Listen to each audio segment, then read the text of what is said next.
Hello students, welcome to Kalyani IAS academy. As you know, हमारी ethics की series चल रही है और इस सीरीज़ में हमने यूनिट 3 स्टार्ट कर दिया है। यूनिट 3 में आज का हमारा टॉपिक है ethics and values in public administration. अब इसको आप ध्यान से रीड करेंगे तो आपको 3 वर्ड्स नज़र आएंगे। One is ethics, second is values and third is public administration. अब ये तीनों वर्ड्स जो है हमें इस स्लाइड में, इस सेशन में डिटेल में समझना है, ठीक है। अब एथिक्स एंड वैल्यूज को समझने से पहले हमें समझना होगा पब्लिक एडमिनिस्ट्रेशन क्या होता है, क्योंकि जब हम पब्लिक एडमिनिस्ट्रेशन को समझेंगे तभी हम उसके अंदर एथिक्स एंड वैल्यूज का इम्प्लीमेंटेशन समझ पाएंगे, ठीक है। तो आइए समझते हैं पब्लिक एडमिनिस्ट्रेशन को।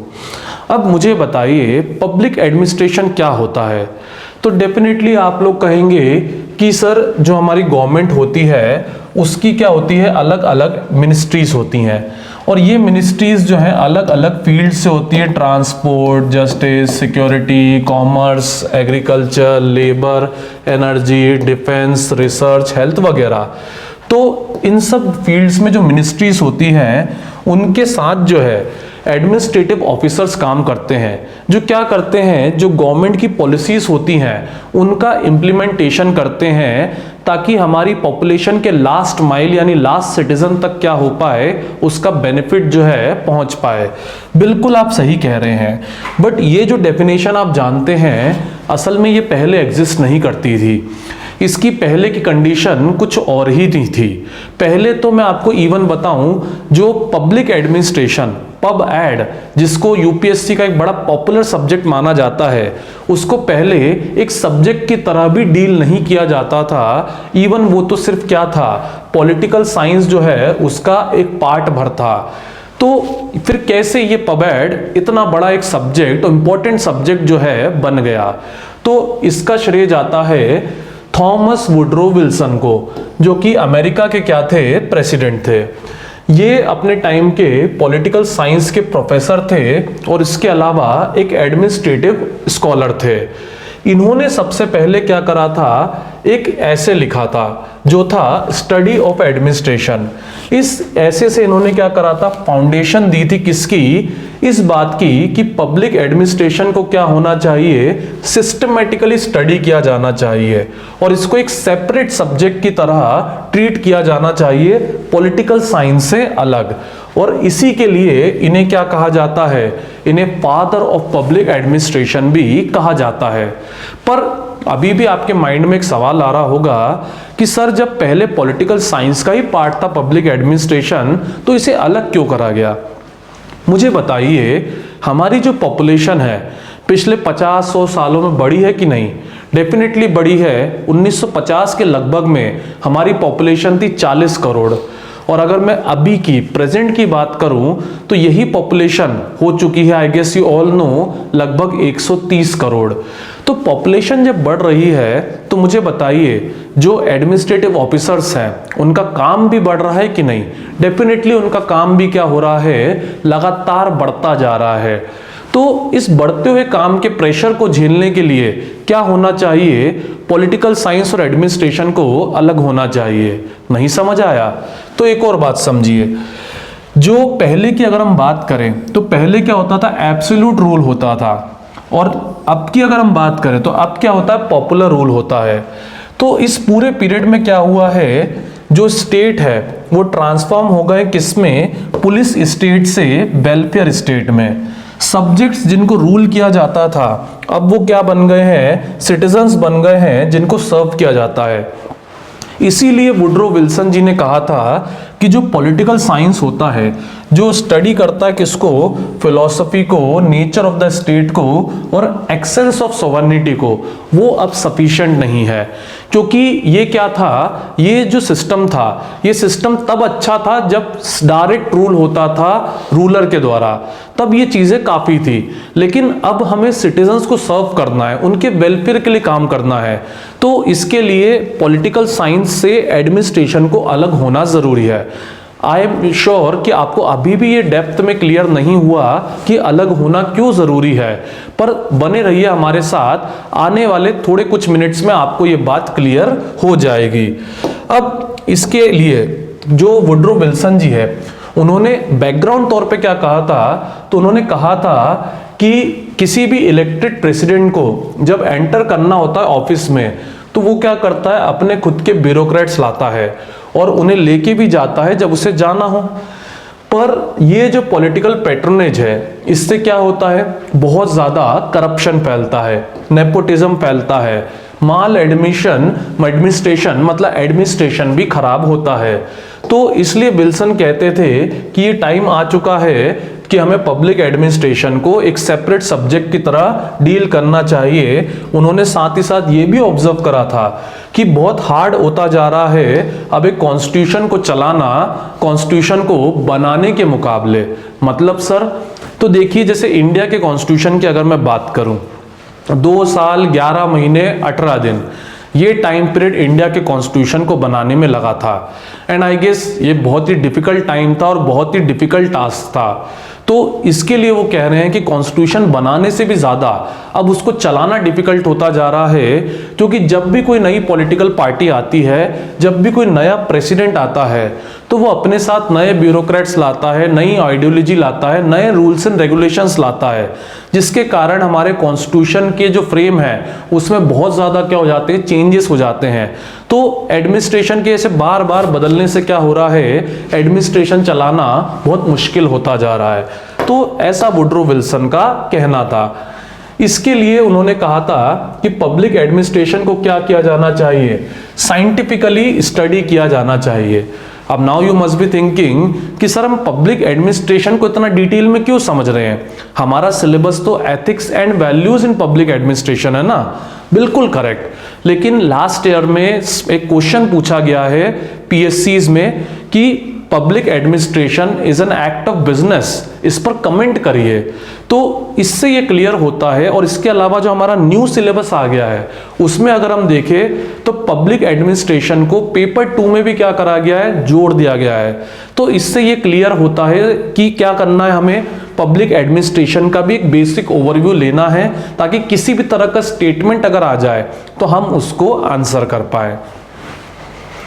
अब वो कहते थे कि पब्लिक एडमिनिस्ट्रेशन क्या होना चाहिए, एक साइंस होना चाहिए, ठीक है। मतलब उनका कहना ये था कि एडमिनिस्ट्रेशन को भी क्या किया जाना चाहिए, सिस्टमेटिकली स्टडी किया जाना चाहिए, ताकि क्या हो पाए, एफिशिएंसी जो है बढ़ पाए। सर कुछ समझ नहीं आया, तो समझेगा साइंटिफिक एडमिनिस्ट्रेशन से उनका कहने का मतलब ये है, मुझे बताइए अमेरिका जो है, जहां पर कहा जाता है या है सबसे पहले डेमोक्रेसी आई थी, तो वहां पर कैसे आई होगी डेमोक्रेसी? डेफिनेटली पब्लिक ओपिनियन जो है, जनता की जो राय है, उसको बहुत ज्यादा इंपॉर्टेंस देना शुरू कर दी गई होगी। तो वुड्रो विल्सन जी कहते थे कि पब्लिक ओपिनियन को इतनी भी ज्यादा इंपॉर्टेंस नहीं देना चाहिए कि वो क्या बन जाए, वो न्यूसेंस बन जाए। मतलब कि उसको एक वॉचडॉग की तरह काम करना चाहिए, उसको क्या करना चाहिए, गलत अगर कुछ हो रहा है तो उसके लिए इंटरफेयर करना चाहिए, पर हर जगह उसका इंटरफेरेंस नहीं होना चाहिए, ताकि एडमिनिस्ट्रेशन प्रॉपरली वर्क कर पाए।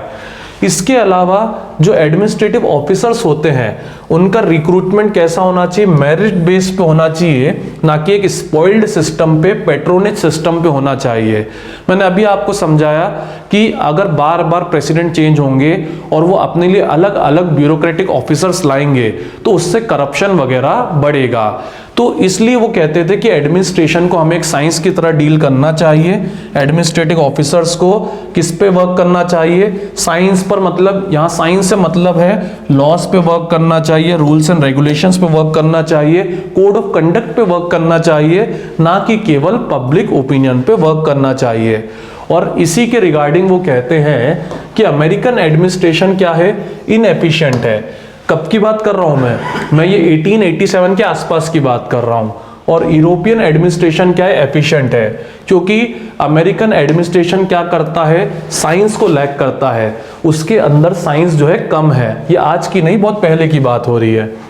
उसके अलावा जो पब्लिक ओपिनियन और मेरिट के बारे में मैंने समझाया है, वो आपको इस पोर्शन में दिया हुआ है, आप चाहे तो इसको बाद में रीड कर सकते हैं। सेम चीज यहां पर रिटर्न डाउन है जो मैंने आपको एक्सप्लेन करी है, ठीक है। अब नेक्स्ट आते हैं, इसके अलावा वुड्रो विल्सन जी ने अपने ऐसे में क्या कहा है इंपॉर्टेंट तौर पे, पब्लिक एडमिनिस्ट्रेशन क्या होना चाहिए, ये डिटैच्ड होना चाहिए पॉलिटिक्स से। अब why I am explaining this, मैं इसलिए एक्सप्लेन कर रहा हूं, जो आपका क्वेश्चन है the field of administration is the field of business, तो ये आपको तभी क्लियर होगा जब आपको ये वाली बात क्लियर होगी। अब देखिए व्हाट वुड्रो विल्सन मींट, उनका मतलब ये था कि पब्लिक एडमिनिस्ट्रेशन को क्या करिए, पॉलिटिक्स से अलग करिए। क्यों अलग करिए, तो मैं आपको बड़े इजी एग्जांपल से क्लियर करता हूं। मुझे बताइए, जैसे इंडिया की हम बात करें, सो जो पॉलिटिशियंस हैं वो चाहे कोई सी भी पॉलिसी बनाए, प्रधानमंत्री आवास योजना, सर्व शिक्षा अभियान वगैरह वगैरह, तो इन सब पॉलिसीज के लिए वो आपके लिए आंसरेबल हैं कि नहीं है? डेफिनेटली वो आपके लिए क्या है, आंसरेबल है। अब वो आपके लिए आंसरेबल है, ये बात आपको समझ में आ रही है, तो मैं आपसे पूछना चाहता हूं कि वो ओपिनियन जो क्या कहते हैं पार्टी है, अपोजिशन पार्टीज है, उनको भी आंसर करेंगे कि नहीं करेंगे? डेफिनेटली उनको आंसर करना होगा। मतलब कि पॉलिटिक्स में क्या होता है, बहुत ज्यादा हरी होती है, हरी के अलावा स्ट्राइफ होता है, संघर्ष होता है, कलह होता है।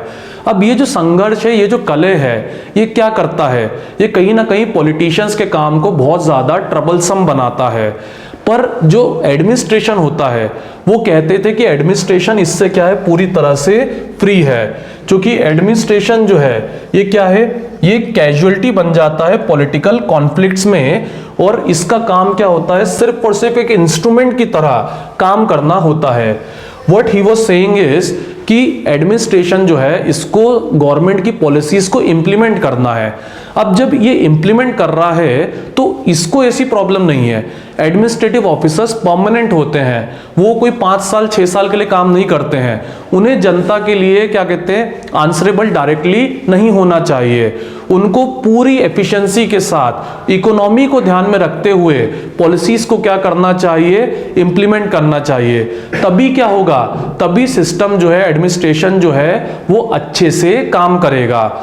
What I mean to say is, इसको मैं आपको एक आसान लैंग्वेज में क्लियर करता हूं। देखिए, अगर मैं किसी भी ऑर्गेनाइजेशन की बात करूं, चाहे वो BSNL हो, या फिर अगर मैं बात करूं, या फिर क्या कहते हैं MTNL वगैरह हो, तो ऑर्गेनाइजेशंस में क्या होता है भाई, वहां काम कैसे होता है, एक होती है इनकम, दूसरा होता है उनका एक्सपेंडिचर।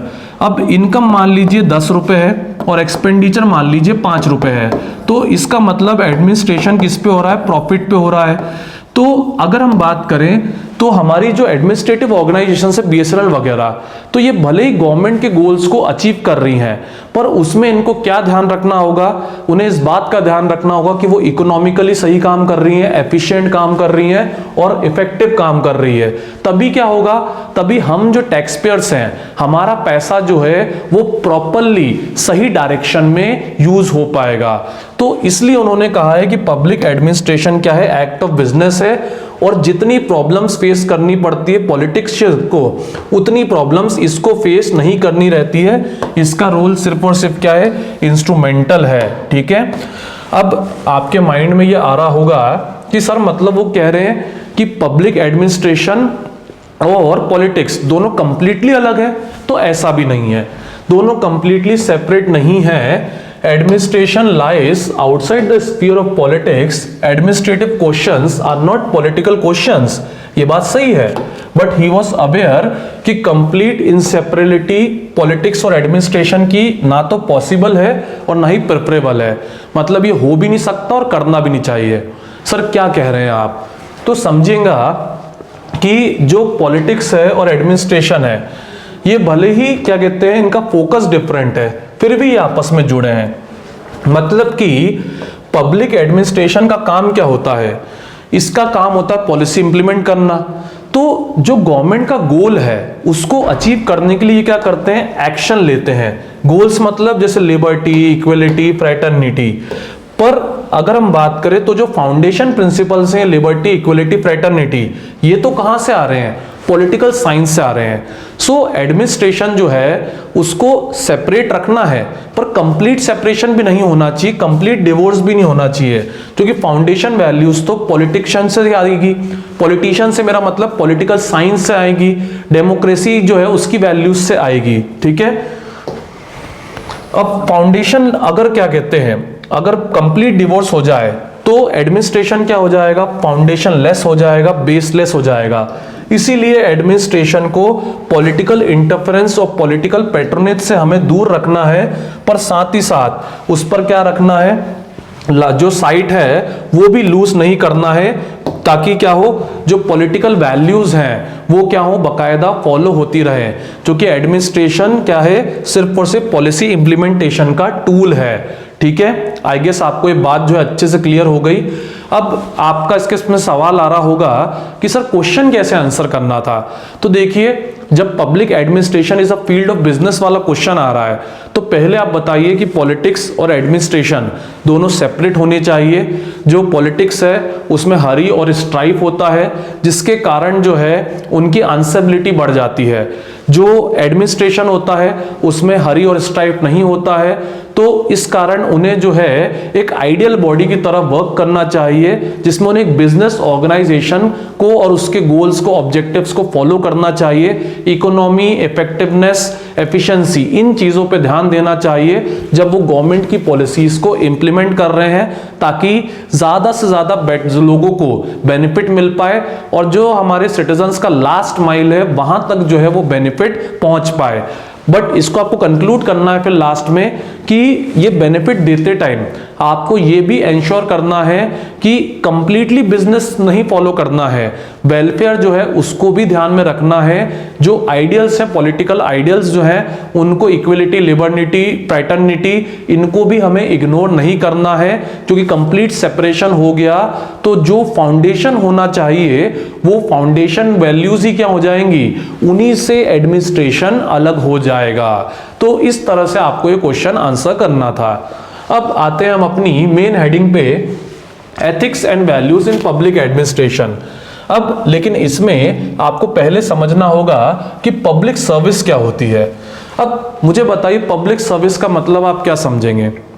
सर मुझे लगता है अब आपको क्लियर हो चुका है कि पब्लिक सर्विस का मतलब कि जो हमारे सिटीजन्स हैं उनको सर्व करना चाहिए, किसको, जो भी हमारी स्टेट की एडमिनिस्ट्रेटिव सर्विसेज हैं उनको, ठीक है। डेफिनेशन में क्लियर कर चुका हूं। मॉडर्न डेफिनेशन जो है, जो प्रेजेंट सिनारियो प्रैक्टिस होती है कि पब्लिक सर्विसेज वो सर्विसेज होती हैं जो किसके कंट्रोल और प्रोटेक्शन में होती है, गवर्नमेंट के, जो क्या करती है, इंप्लीमेंटेशन करती है पॉलिसीज का, प्रोग्राम्स का और गवर्नमेंट की सारी मेथड्स का, ताकि स्टेट हमेशा किस पर रहे, डेवलपमेंट के पाथ पर रहे। सर बहुत बुकिश हो गया है।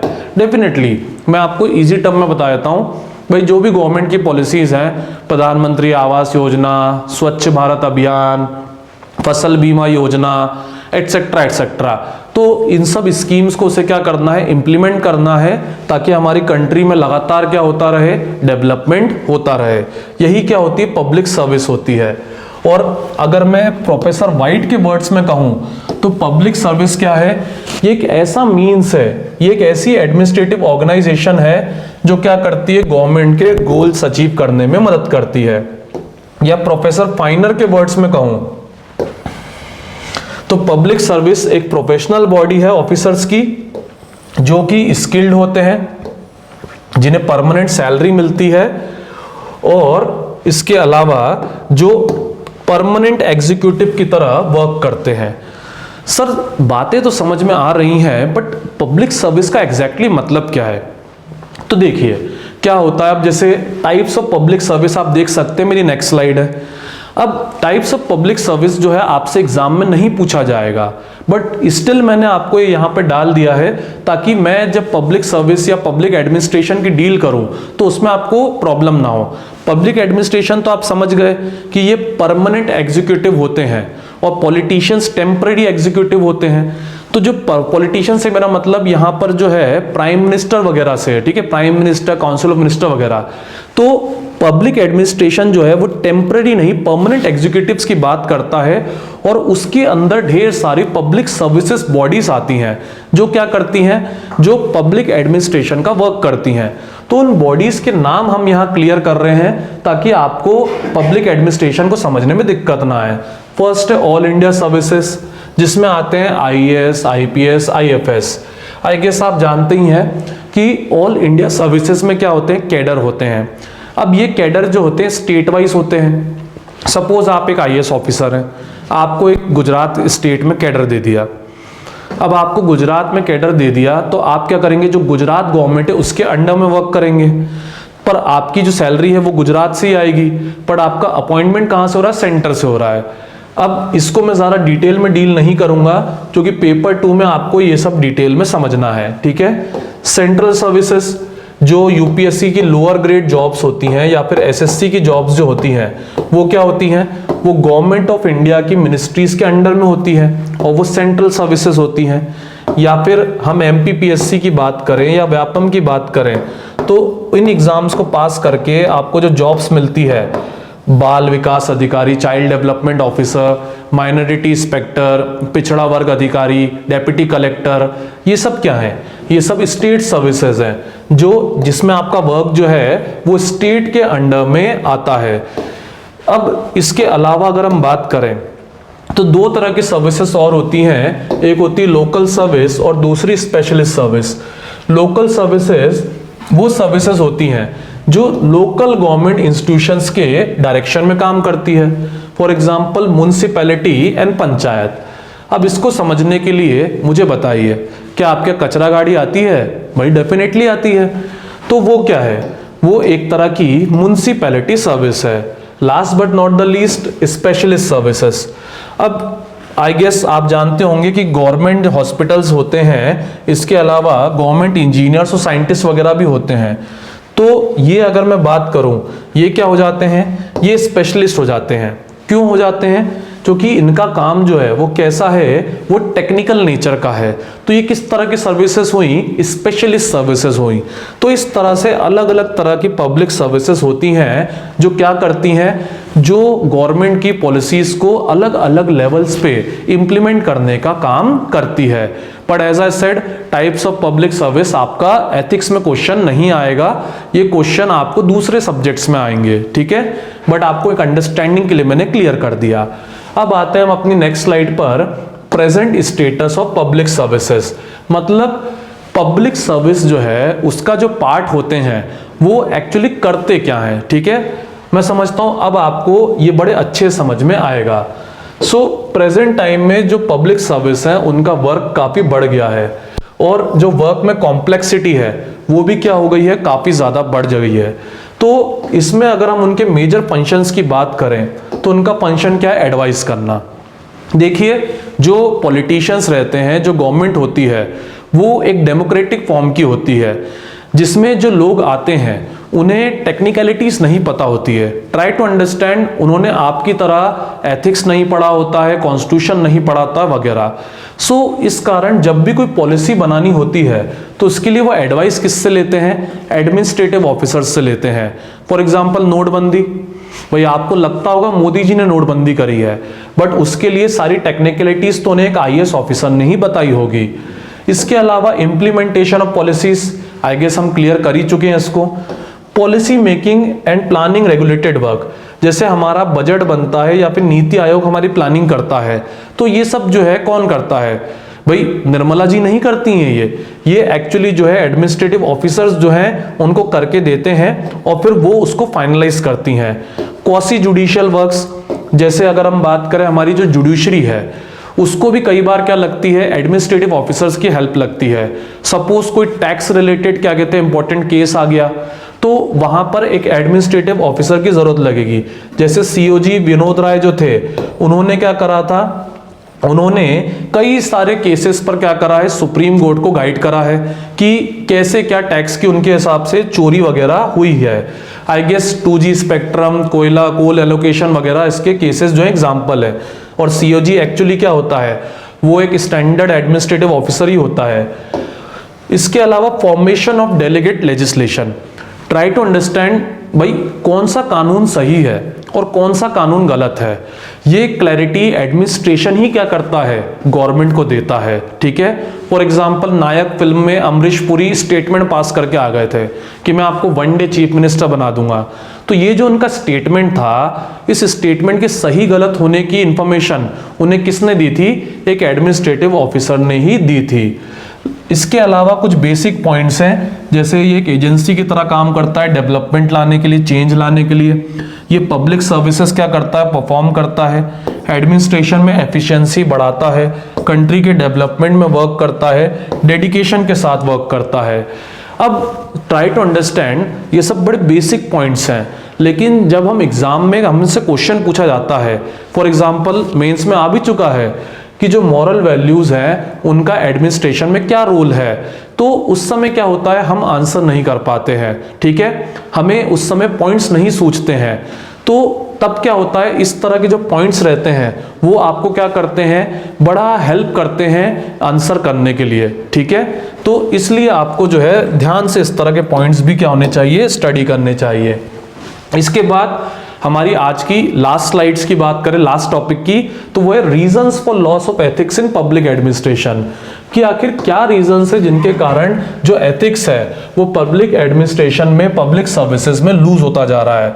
तो फर्स्ट रीजन की अगर हम बात करें, तो जब तक ऑर्गेनाइजेशनल प्रोसेस फॉलो नहीं होगा तब तक एडमिनिस्ट्रेशन जो है वो फुली डेवलप नहीं होगा और सफर करता रहेगा।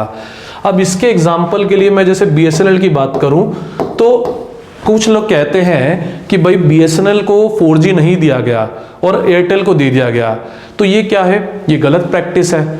ये एक प्रॉपर ऑर्गेनाइजेशनल प्रैक्टिस नहीं है, जिसके कारण BSNL क्या हो गया, हमारे यहाँ बेचारा थोड़ा सा नीचे चला गया है। ठीक है, political and administrative central control, भाई हम सब जानते हैं हमारे यहाँ जो एडमिनिस्ट्रेशन है वो पूरी तरह से उसके पास सारी पावर्स नहीं होती है, सेंटर जो है उसको बहुत ज़्यादा कंट्रोल करता है। Feudalistic conduct of Indian bureaucrats, जो ब्यूरोक्रेट्स हैं उन्हें अपने एक एरिया बेसिस पर वर्क करना होता है, जिसके कारण वो कई बार अच्छे से वर्क नहीं कर पाते हैं। जैसे पुलिस में आपने देखा होगा कि ये रिपोर्ट FIR मैं फाइल नहीं कर सकता, ये मेरे जुरिस्डिक्शन एरिया के क्या है, बाहर है। ऑथोरिटेटिव पब्लिक एडमिनिस्ट्रेशन, भाई जो एडमिनिस्ट्रेशन होता है उसमें ऑफिसर्स जो हैं उन्हें अपने सीनियर्स की बात हमेशा माननी ही होती है। तो ये जो ऑथोरिटेटिव नेचर है, कई बार सीनियर्स के करप्ट होने के कारण एथिक्स क्या होते हैं, इसमें लूज होते हैं। Poor audit system and investigative journalism, poor audit system से मतलब जैसे अगर मैं बात करूं Mahatma Gandhi national rural employment guarantee scheme की, तो उसका क्या होता है, ऑडिट होता है। ऑडिट मतलब ये चेक होता है कि जो पैसा टैक्स पेयर्स का इन्वेस्ट किया जा रहा है वो प्रॉपरली यूज हो रहा है कि नहीं। तो ये ऑडिट सिस्टम ही हमारे यहाँ क्या हो गया है, करप्ट हो गया है, जिसके कारण एथिक्स जो है वो लूज होते हैं। इसके अलावा जो जर्नलिज्म है वो बहुत ज्यादा इन्वेस्टिगेटिव हो गया है। Next, confusion between businessman, politicians and bureaucrats. I guess present scenario में तो ये आप बहुत इजीली जो है समझ सकते हैं, क्योंकि हम अपनी प्रेजेंट सोसाइटी की अगर बात करें तो उसमें कुछ लोग कहते हैं कि जो अंबानी अदानी है वो क्या कर रहे हैं, देश को चला रहे हैं। तो ये जो बात कही जा रही है कि अंबानी अदानी देश को चला रहे हैं, ये कहीं ना कहीं क्या कर रही है, ये शोकेस कर रही है कि हमारे यहाँ कंफ्यूजन हो रहा है बिजनेस, पॉलिटिक्स और ब्यूरोक्रेसी के बीच में। इसके अलावा एडमिनिस्ट्रेशन के पास क्या है, डिस्क्रिशनरी पावर्स है। अब डिस्क्रिशनरी पावर्स क्या होता है, तो समझिए जैसे मैं अगर इंडिया की बात करूं तो इंडिया में अलग अलग रीजन्स हैं। अब ये रीजन्स जो है कल्चरली, इकोनॉमिकली सभी तरीके से क्या है, डिफरेंट है। तो इस कारण ब्यूरोक्रेट्स को क्या दी जाती है, पावर दी जाती है कि आप डिसाइड करें कि आपको किस तरीके से यहाँ पे पॉलिसी इंप्लीमेंट करना है। तो कई बार इसमें क्या होता है, पावर्स का मिसयूज होता है, तो वो भी एथिक्स के लॉस को शो करता है। Lack of knowledge in the theoretical aspect of public administration and law. भाई जैसा कि वुड्रो विल्सन जी को अगर आप रिमेंबर करेंगे, तो जो एडमिनिस्ट्रेशन के थ्योरेटिकल एस्पेक्ट्स हैं कि उसे एफिशिएंसी के लिए वर्क करना है, ना कि किसी पॉलिटिकल पार्टी के लिए, तो उसके नॉलेज की कमी से भी क्या आता है, एथिक्स का लॉस होता है। एक्सप्लॉइटरी नेचर ऑफ स्टेट पॉलिटिक्स, भाई जो पॉलिटिक्स है वो भी क्या करती है, एडमिनिस्ट्रेशन को बहुत ज़्यादा एक्सप्लॉइट करती है, जिसके कारण एडमिनिस्ट्रेशन में जो एथिक्स है वो लूज होते हैं। न्यू कंज्यूमरिज्म मतलब कि जैसे हम देखते हैं प्रेजेंट में क्या होता है, कंज्यूमर इज द किंग। अब ये जो कंज्यूमर इज द किंग वाली टेंडेंसी है, try to remember Woodrow Wilson में आज ही हमने समझा है कि पब्लिक ओपिनियन को अगर ज़्यादा इंपॉर्टेंस दी जाए तो वो अपने आप में क्या बन जाता है, एक न्यूसेंस बन जाता है। तो उसी की यहाँ बात कर रहे हैं कि जो हमारे यहाँ प्रेजेंट में consumer is the king tendency आई है, उसके कारण भी कई बार एडमिनिस्ट्रेशन में दिक्कत आती है। Poor administrative and political leadership and improper implementation of corruption loss, मतलब जो लीडरशिप है उसका क्या होना, पुअर होना, और जो करप्शन के लॉज हैं उनका स्ट्रिक्ट ना होना। देखिए कोई पर्सन करप्शन क्यों करता है, डेफिनेटली उसका रीजन ये होता है कि करप्शन के लॉज स्ट्रिक्ट नहीं है, क्योंकि अगर पनिशमेंट स्ट्रिक्ट होगा तो कोई पर्सन करप्शन नहीं करेगा। ठीक है। Decline of political and moral standards and political overthrow, भाई जो पॉलिटिकल और मॉरल स्टैंडर्ड्स है वो गिरते जा रहे हैं। अगर मैं बात करूं प्रेजेंट टाइम की ही, तो कई लोगों ने ये आवाज उठाई कि कोरोना में जो गाइडलाइन लोगों के लिए पास की जा रही है, शादियों के लिए पास की जा रही है, वही गाइडलाइन पॉलिटिकल फंक्शंस में फॉलो नहीं हो रही है। तो ये क्या शो करता है, पॉलिटिकल और मॉरल स्टैंडर्ड्स का थोड़ा गिरना ही शो करता है। Last but not the least, contradiction inherent in the capitalistic development process. हम सब जानते हैं कि इंडिया फिलहाल कैपिटलिस्टिक डेवलपमेंट पर क्या कर रहा है, फोकस कर रहा है। कैपिटलिस्टिक मतलब हमें प्रॉफिट बेस्ड वर्क करना है, बट हम ये भी जानते हैं कि इंडिया क्या एक वेलफेयर स्टेट है, जहां पर एक तबका बहुत ऊपर है और एक तबका बहुत नीचे है। तो अगर जब हम कैपिटलिस्ट डेवलपमेंट की बात करते हैं तो मुझे बताइए एडमिनिस्ट्रेशन इस पिछड़े तबके को कैसे बेनिफिट करेगा। तो इससे भी क्या होता है, कॉन्ट्राडिक्शन फॉलो होते हैं और जो एथिक्स है उसका एडमिनिस्ट्रेशन में लॉस होता है। सो आई गेस मैं समझता हूँ रीजंस क्या क्या हो सकते हैं एथिकली पब्लिक एडमिनिस्ट्रेशन में लॉस होने के, तो वो आपको बात जो है अच्छे से समझ में आ गई। तो आज का जो हमारा सेशन था ये ethics and values in public administration पर था, जिसमें हमने एडमिनिस्ट्रेशन को समझा, एथिक्स जो है उससे रिलेटेड एडमिनिस्ट्रेशन में जो बातें उसको हमने समझा। अब जो हमारा नेक्स्ट सेशन रहेगा उसमें हमारा मेन फोकस रहेगा वैल्यूज इन पब्लिक एडमिनिस्ट्रेशन पर, और इसके अलावा जो क्वेश्चंस लास्ट ईयर्स में यहाँ से पूछे गए हैं उन पर भी हम फोकस करेंगे। तो थैंक्स फॉर वॉचिंग।